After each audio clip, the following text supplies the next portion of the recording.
ಹೇಳಿರ್ಬೋದು. ಯಾಕಂದ್ರೆ ನಾನು ಅಷ್ಟು ದೊಡ್ಡ ವ್ಯಕ್ತಿ ಅಲ್ಲ ಅಂತ ಮೊನ್ನೆ ನೋಡಿ ಇವತ್ತು ಹೇಳ್ತೇನೆ. ನನಗೆ ಟಿಕೆಟ್ ಸಿಗಬೇಕಂತಂದ್ರೆ ನಾನು ಸಾಕಷ್ಟು ಮಂದಿ ಮನೆ ಬಾಗಿಲು ಹೋಗಿದ್ದೀನಿ, ಇವ್ರ ಮನೆಗೆ ಬಾಗಿಲು ನಾವು ಹೋಗಿರ್ಬೋದು, ನಾನೇನು ಕೇಳೋದಿಲ್ಲ. ಇವತ್ತಿಗೆ ಹೇಳ್ತೇನೆ ನಾವು ಭಾಳ ದೊಡ್ಡ ವ್ಯಕ್ತಿನೇ ಅಂತ, ಅದಕ್ಕೆ ನಾವು ಮನೆ ಮುಂದೆ ಹೋಗಿದ್ದೇನೆ. ಇವಾಗ ಏನೋ ಟಿಕೆಟ್ ಸಿಗೋ ಸಲುವಾಗಿ ಮತ್ತು ಇವ್ರು ಮಂತ್ರಿ ಮಾಡೋ ಸಲುವಾಗಿ ಅವ್ರು ಯಾರ್ಯಾರ ಮನೆಗೆ ಹೋಗಿದ್ದಾರೆ ಅನ್ನೋದ್ರ ಆತ್ಮಾವಲೋಕನ ಮಾಡ್ಕೋಬೇಕು. ಯಾರ್ಯಾರು ಕಾಲು ಬಿದ್ದಿದ್ದಾರೆ, ಯಾರ್ಯಾರ ಕೈ, ಅದನ್ನ ಜನ ಅಬ್ಸರ್ವ್ ಮಾಡ್ತಿರ್ತಾರಲ್ಲ. ನಾನು ಹೋಗಿನಿ ಅವ್ರ ಮನೆಗೆ, ನಾನು ಮಂತ್ರಿ ಮಾಡಿರ್ತೀರ ನಾನು ಹೋಗಿದ್ದೇನೆ.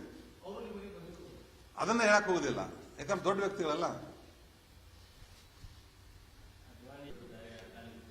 ನೀವು ಸ್ಟೇಜ್ ಮೇಲೆ ನೋಡಿರಲ್ಲ ಯಾರ್ಯಾರ ಮಂದಿ ಕಾಲು ಬೀಳ್ತಾರೆ. ಹೋದ ವಾರನೇ ಡೆಲ್ಲಿಗೆ ಹೋದಾಗ ಶೋಭಾನ ಕಾಲು ಬಿದ್ದು ಬಂದಿದ್ದಾರೆ, ಶೋಭಾ ಮೇಡಮ್ ಅವ್ರಿಗೆ. ನನ್ಗೆ ಹೆಂಗಾರ ಮಾಡಿ ಯಡಿಯೂರಪ್ಪನವ್ರಿಗೆ ನಮ್ಗೆ ಒಂದು ಮಾಡ್ರಿ ಅಂತ. ಶೋಭಾ ಕರಂದ್ಲಾಜೆ ಅವ್ರಿಗಿನ ಕಾಲು ಬಿದ್ದು ಬಂದಿದ್ದಾರೆ. ನಾ ಅವ್ರ ಬಗ್ಗೆ ಮಾತಾಡೋದಿಲ್ಲ ನಾನು, ನೀವ್ಯಾಕೆ ಹೆಸರುಕೊಂಡು ಮಾತಾಡ್ತಾರೆ?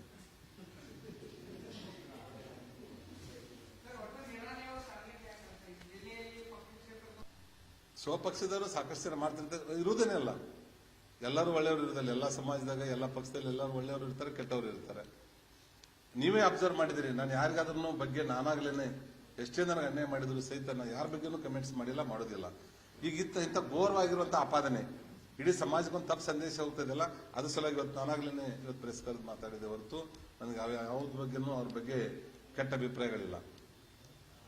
ಇನ್ನೊಂದು ಹೇಳ್ತೇನೆ,